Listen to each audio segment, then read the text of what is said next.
Hi, my name is Jayla. And I'm Zaire. And you're watching POPPYN.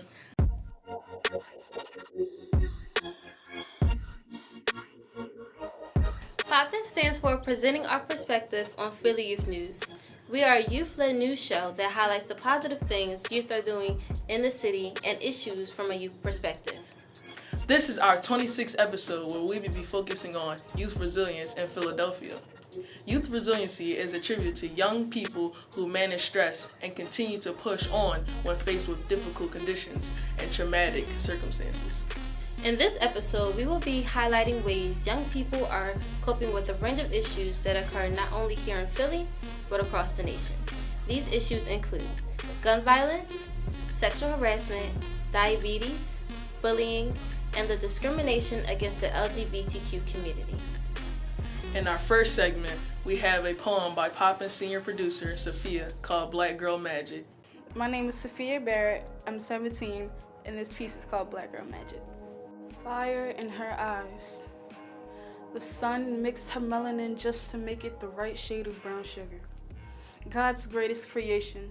Took him longest to make it, slow bake it, 400 degrees. Admire her smile. She too radiant. They say black girl attitude too bad. I say nah, she just too spicy. Blood too cold, veins too icy. Peach too juicy. White man tried to use it, but black girl too hot, scorching with that prevalent Brazilian. She too natural. Hair slicked back in the most perfect edge controlled sculpted afro. She got that slave blood that took nothing and look what we made blood. Try to dim her star, but you can't stop her glow. Let the world know she's here to stay. Can't take away her black girl magic. She too potent. Ain't no recipe for her design. She woke up like that. And if you didn't know, you better ask somebody. Thanks, Sophia, for creating that inspirational piece in tribute of Black History Month and Black girls everywhere. Celebrating Black girl magic in a world that doesn't always love us is certainly an example of youth resilience. In our next segment, we'll be discussing gun violence, how it's impacting youth, and how young people are pushing for change. Since the school shooting in Parkland, Florida, young people have been at the forefront of a national movement on school safety and gun laws. We begin our segment at the National Student-Led Walkout, where young people demand safety in their schools and communities. Let's take a look and see what youth in Philly have to say. In this segment of POPPYN, we will tackle the issue of gun violence in Philadelphia and its relationship to school safety. While the government has done very little to prevent gun violence from being so prevalent, it's clear to see that others have taken the initiative to move the conversation forward. We decided to take the issue to our POPPYN producers to see how they felt about the general issue of gun violence. What was your first encounter with guns or with gun violence in general? A couple years ago, my cousin was shot while playing basketball with his friends. And that was honestly my first time ever feeling the impact of gun violence. And ever since then, I've been against guns. My first encounter with gun violence was when my uncle was shot trying to break up a fight between two friends, and one of them pulled out a gun and he got hit. Young teenagers are on the news all the time for being shot and killed, and you'll hear in the news that schools are getting shot up, and these are environments where I'm at all the time. So if it affects my neighborhood or if it affects any place that I frequent, then it affects me. I feel as though gun violence doesn't affect me. I don't hang around those types of people that carry guns. I'm not saying there's a type for those people, but I don't hang around anyone who knows anybody with a gun or anything like that. And my neighborhood, I guess, is pretty safe, so it doesn't affect me personally.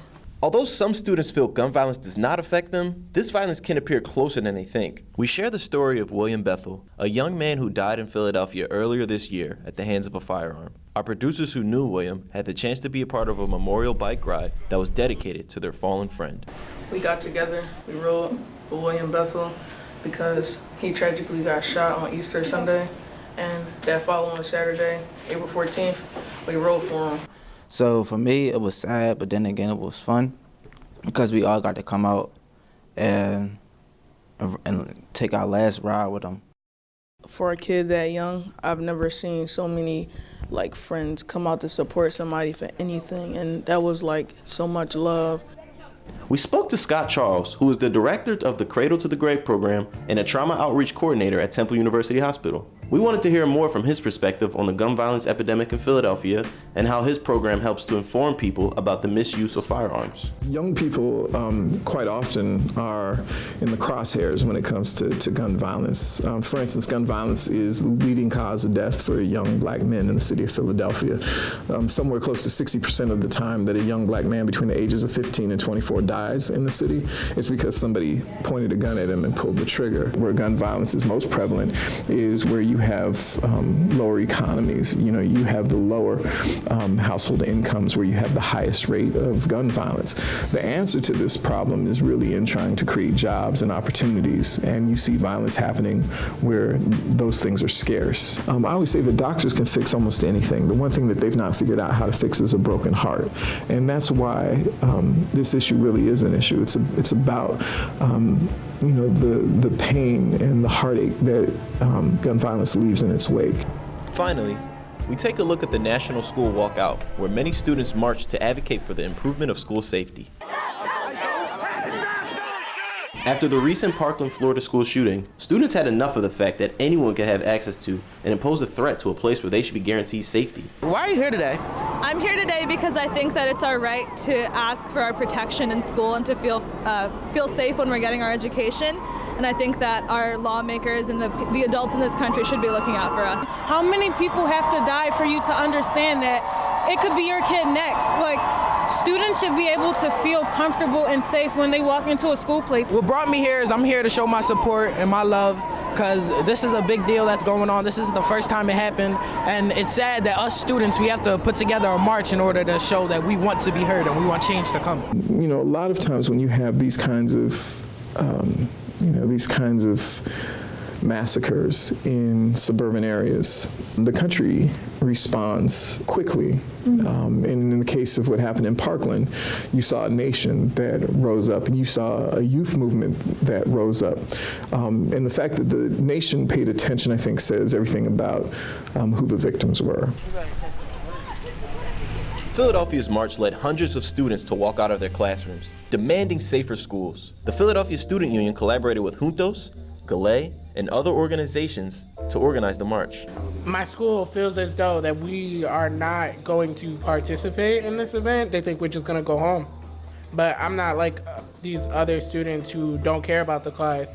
I'm all for my community and want to make the best of it. The whole message of the whole march and rally was around school safety, but expanding what safety actually means. I feel like right now a lot of people are only focusing on gun issues and gun control, but we know that a lot of our kids have not felt safe. So we're trying to find a way to make sure that none of this happens again. So we're coming up with ways of how to make our school safe for students and like what the students think. PSU created a list of demands they want from the Philadelphia School District concerning school safety. They include divestment from school police officers, comprehensive mental and emotional health services, more guidance counselors and social workers, expansion of restorative justice practices, protection for students and families from ICE arrests around schools, and gun control that does not result in targeted policing of black and brown bodies. Our schools need to be safe spaces for our immigrant communities, right? We need to ensure that immigrant parents are able to go into our schools and don't have to fear, and that our young people who are immigrant themselves or their parents are immigrants feel safe walking to or even being around schools. We asked students about these demands, and here are their thoughts. One of the demands for this march is the disinvestment of the police and the funding of more guidance counselors. How do you stand on it? I feel like it is 100% unacceptable that we don't have enough guidance counselors at our high schools. They're unequivocally one of the best ways that we can help students mentally and help them emotionally so we can stop the main problem behind gun violence. I feel like, two guidance counselors definitely isn't enough for 900, nearly 1,000 kids. Having more counselors, we only have, I think, 2 counselors in the school, and one counselor is for the 12th graders. It's the college admissions counselor, so she helps you with college.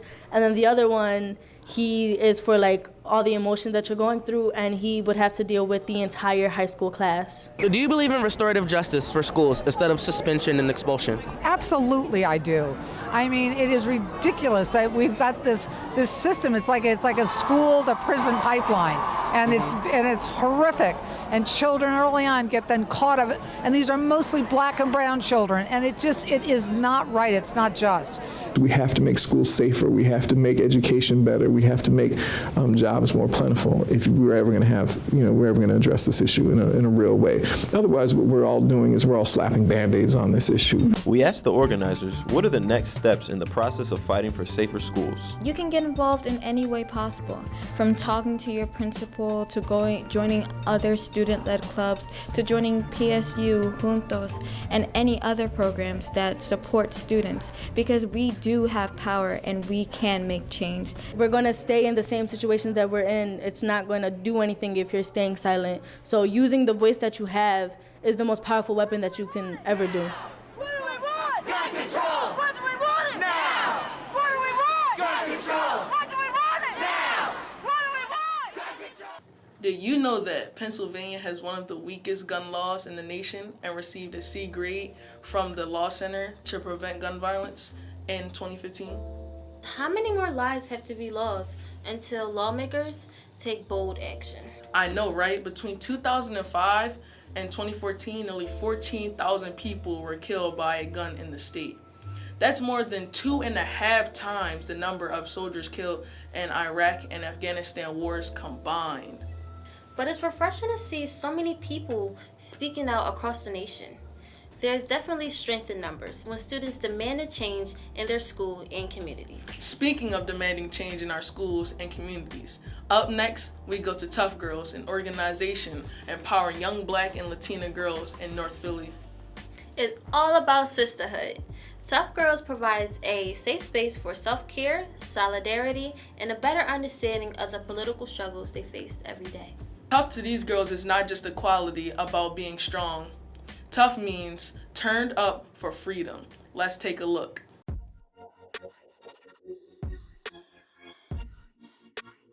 TUFF Girls is a program that is co-created with 11 to 14-year-old girls from Philadelphia, mostly North Philadelphia, Black and brown girls. And on Fridays from 4 to 7 at the Village, we create a safe space for us to decompress the week, as well as gain political education about what's going on in our communities, whether it be gentrification, whether it be sexual harassment or sexual violence, or whether it be just the everyday violence that they experience and witness at school. I would describe TUFF Girls as a safe space for girls. When you come to TUFF Girls and you warm up to the people in TUFF Girls, this is like a sisterhood. So sometimes some things that you would do at school or you would do around other people, in TUFF Girls, you want to do that. It was never like I'm the new girl, I'm this, I'm that. It wasn't none of that. It was just loving and welcoming, it didn't outcast nobody. At TUFF Girls, we talk about being free, because TUFF stands for Turn Up for Freedom. So we have discussions on how can we get ourselves to being free? What are some things that our ancestors did for them to be free? Let's follow their footsteps. What ways have you been oppressed, or what ways have you been privileged? One way I'm privileged is that I can vote. Yes. We do a lot of chants, and the chants, they just, I don't know, it's just you do a chant, you feel lovely, and the chants is about freedom.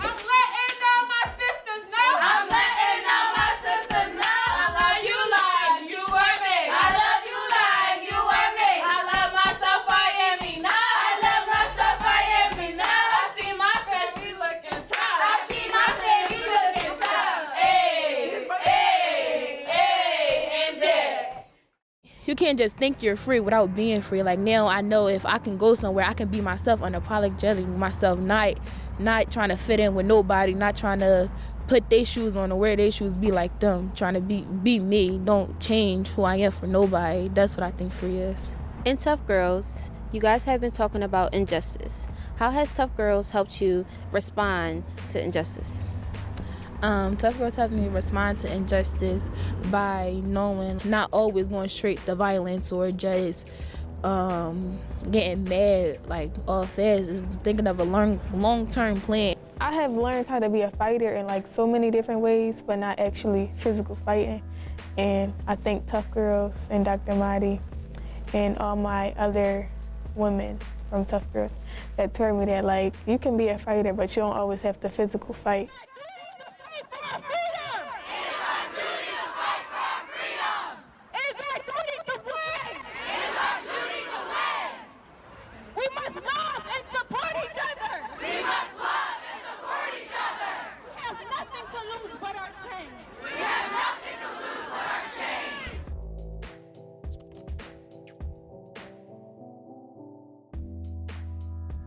Speaking of female empowerment, POPPYN producers created a short film about a young woman standing up against sexual harassment.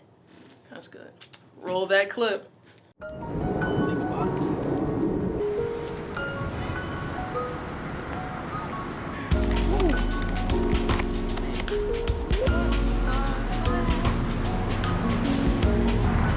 Yo, so what y'all get on the English test?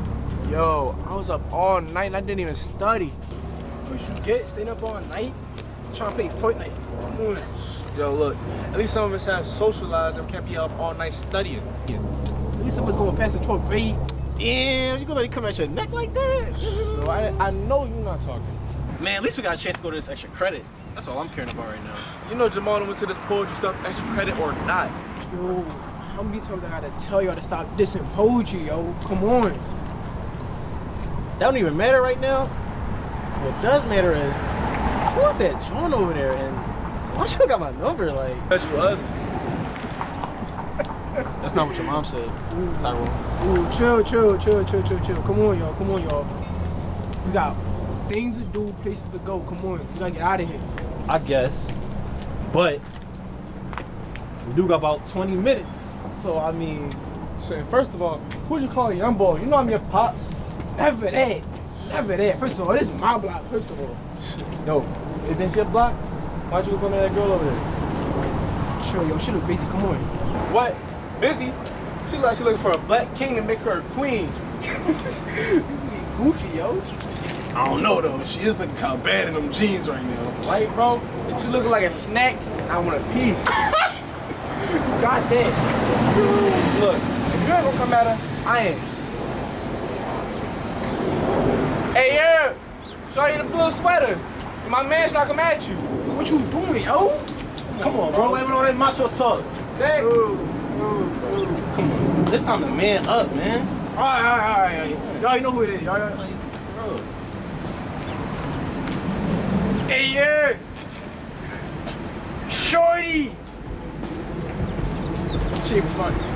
Wow, bro. Rejected without even a shot? Like, come on. Man, you didn't even say it to the chest, man. Right. Hit my chest, yo.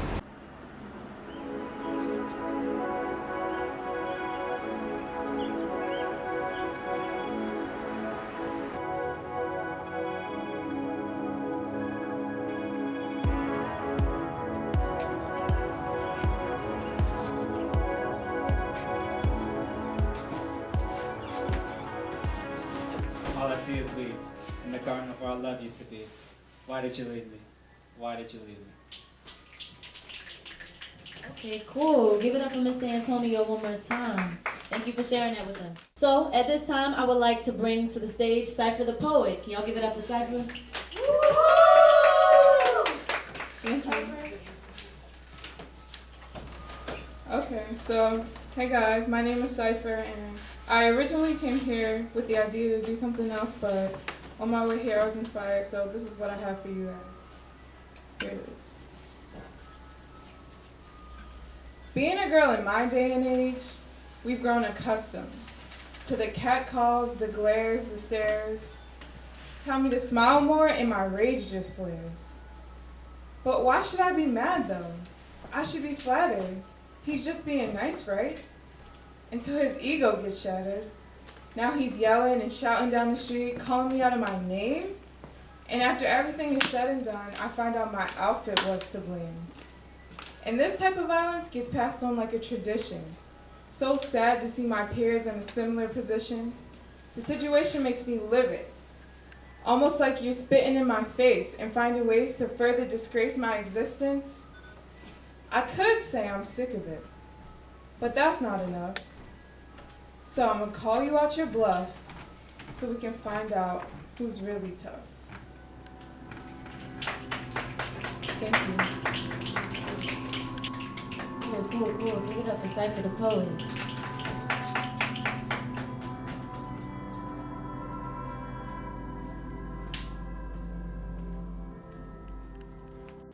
Wow, that felt good to watch. I know, right? It's good to see Cypher completely school those 3 boys about catcalling. Did you see the look on their faces? The shame. They definitely learned their lessons and will think twice before doing that again. Up next, we move on to a POPPYN producer, Julia, who shares her experience about 2 fights, diabetes and bullying. Having diabetes is hard because I like to eat a lot of sugary foods, and I can't do that because it raises my sugar and it's hard to control my blood sugar. The doctor and the dentist, when they noticed my teeth falling out, they advised my mom to schedule dentist appointments. And she did, and they said there wasn't really anything they could do about anything at the moment because I was too young. And so the doctor had me admitted to try to get my sugars lower so no more teeth fell out, but it didn't work. So we were struggling for a while. Being in high school is a lot harder than it is being in elementary school because the kids now are a lot more brutal. When I walk down the hallways, people always cover their mouths or point at me and start laughing. And the teachers, I feel like the teachers also judge me kind of. Like sometimes they hesitate to talk to me or answer my questions. And I feel like I have no one to talk to because of that other than my mom and my friends. One day I walked in my enrichment class and we were watching a show called Stranger Things. And one of the characters, the first thing you see is he's missing his front teeth. And some girl goes, "Oh, hey, look, he's missing his front teeth like the redhead over there." And then they all just start laughing. And the teacher's not paying attention or she doesn't do anything about it. And so I asked to walk out the classroom. And she didn't let me walk out the classroom. So everybody was just in there laughing at me and making jokes about me and the character being similar. And I was sitting there crying, but the teacher didn't do anything about it. Nobody took me seriously, and they thought like me not having teeth is a big joke and that I'm not pretty enough for them to actually see me as a person. I feel hurt and discouraged, and I feel like no one wants to be around me most of the time because of my teeth. And to me, people are thinking looks are all that matter, and so I try to cover my flaws to get other people to be my friend. And I feel as if I shouldn't sometimes, but I can't help but do it.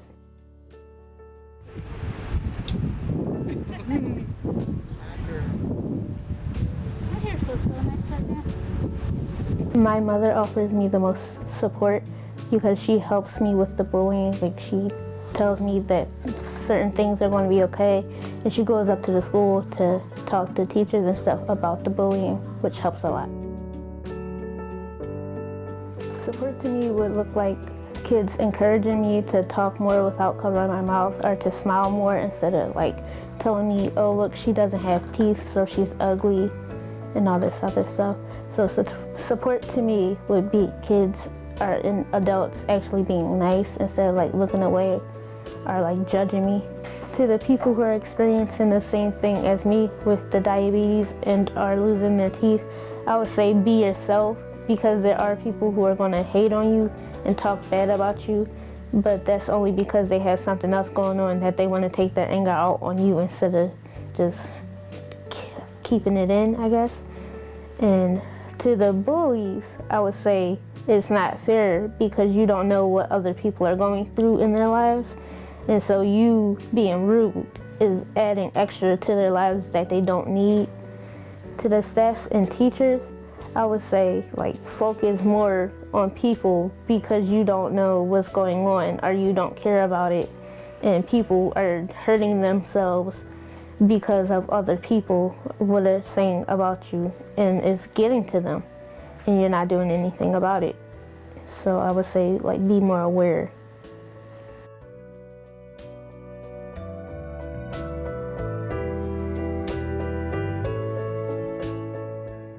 That was really brave of Julia to talk about her personal experience. Julia is not alone in fighting diabetes and bullying. According to the American Diabetes Association, over 30 million people had diabetes in 2015, and almost 200,000 people under the age of 20 are estimated to have diabetes. Between 1 and 4 students openly say that they have been bullied, but more students say that they have been cyberbullied. It's upsetting to hear so many young people are bullied for being who they are. Many youth in LGBTQ community know all about bullying.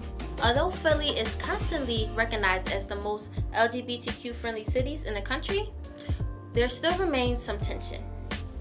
LGBTQ youth are twice as likely to experience bullying by their peers, and 26% of LGBTQ youth say their biggest problem is not feeling accepted by the people around them.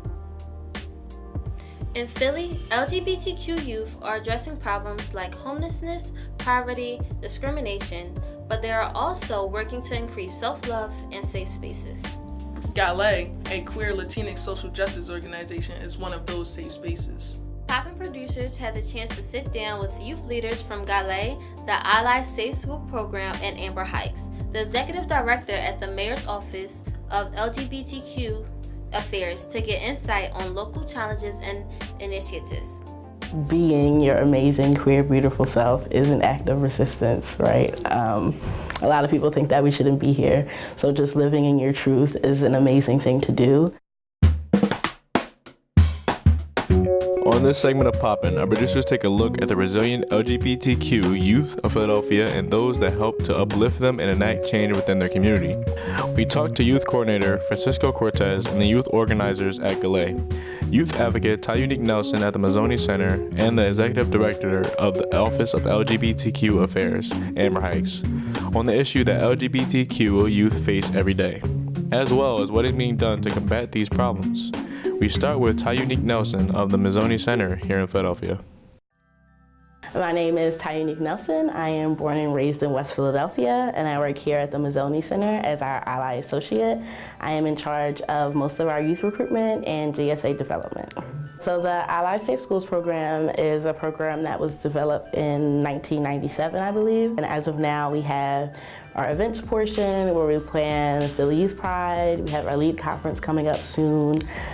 We have a citywide service learning day that's supposed to happen 4 times a year. Our student leadership board is composed of GSA leaders from around the city. So they come to us and they say, I want to make a change. And then they become organizers and they tell us what they think that we should do, because who knows better what the youth needs better than the youth. TUFF is very familiar with what the youth need, support, something that has shaped her into the leader that she is today. When I came out, my counselor had told me and my partner that we weren't allowed to hold hands or we would be suspended. And from there, I had the help of an amazing teacher who was an ally, and she told me that I basically had to do something about it, because this is the way that things are, but if we don't do anything about it, then this is the way that things will stay. LGBTQ youth do, in fact, know what they need the most: safe spaces. We now go to GALAEI, an organization supporting LGBTQ members in the Latinx community. So we're here today with Francisco, who is the interim executive director of GALAEI. So what is GALAEI? So GALAEI is a queer Latino social justice organization. We were founded 30 years ago during the HIV epidemic, when there was no resources specifically for the Latino community around HIV services. We have the youth program. We also have TIP, which is the Trans Equity Project. We also do HIV testing and STD screening here. Everything is confidential. Why do you come to GALAEI? So the reason why I come to GALAEI is because everyone that's in this building are very calm, they're collective, they're really sweet. You can come here after school and you can get resources, you can get like people to talk to and everything about what's your situation, what's going on. And our door is always open, so we're always here. In addition to providing health, resources, and support, GALAEI hosts an annual prom for the LGBTQ youth who have not always felt accepted in their schools. So I heard there was an alternative prom. What is it?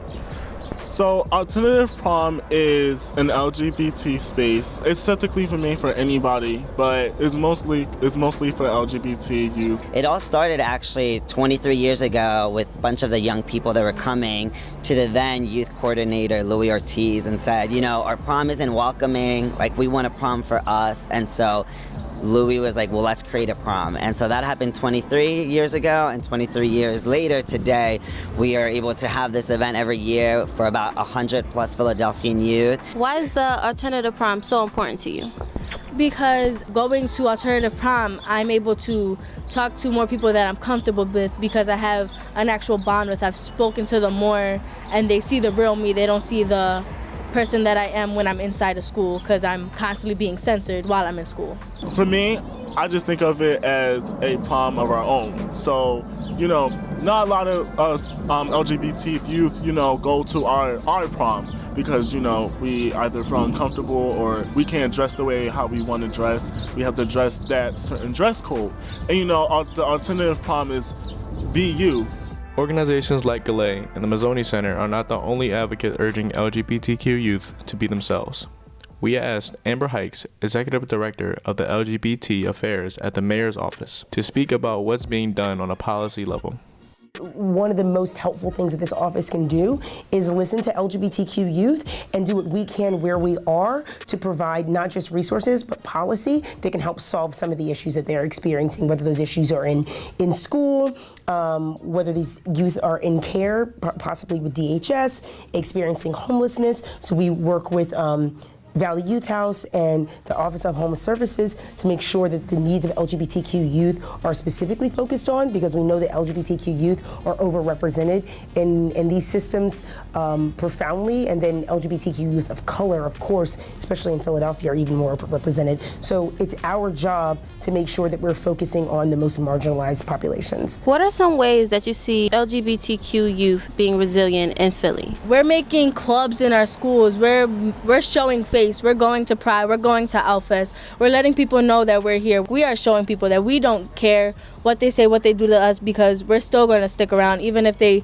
try to put us through hell. So we're just making sure that they know that we're not going anywhere.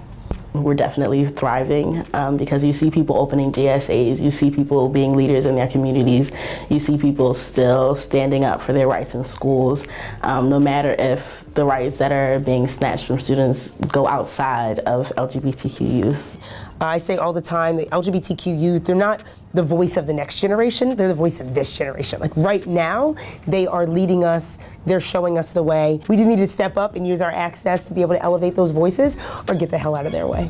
Once again, I'm Jayla, and that's What's Poppin'?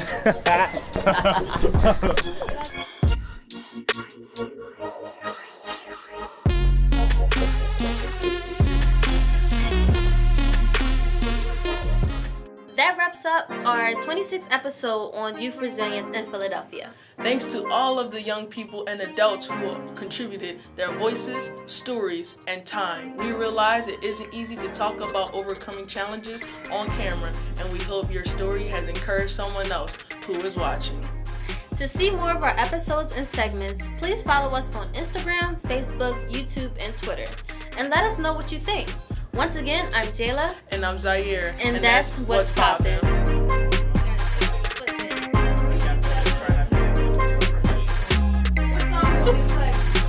It don't matter, you can just throw on a song. Don't say that.